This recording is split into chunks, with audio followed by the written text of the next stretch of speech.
وعلى آلہ وصحبہ من والاه اما بعد۔ برادران اسلام، آپ نے خطبہ جمعہ سماعت فرمایا، جیسا کہ آپ نے سنا کہ آج کا موضوع بڑا ہی اہمیت کا حامل تھا، جس کا عنوان صدر سینے کے متعلق تھا کہ سینے کی سلامتی یا سلیم القلب، اچھا دل رکھنے والا۔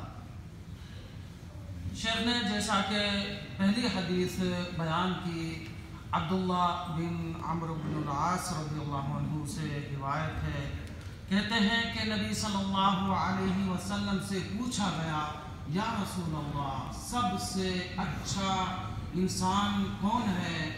آپ صلی اللہ علیہ وسلم نے فرمایا کہ مخموم القلب و صدوق اللسان۔ پوچھا گیا، یا رسول اللہ، صدوق اللسان تو معلوم ہے، لیکن یہ مخموم القلب کیا ہے؟ کہا، ایسا دل جس میں کوئی گناہ نہ ہو، فسق فجور نہ ہو، حقد نہ ہو، جلن اور حسد نہ ہو، ایسا شخص مخموم القلب ہے۔ اور جو زبان کا سچا ہو،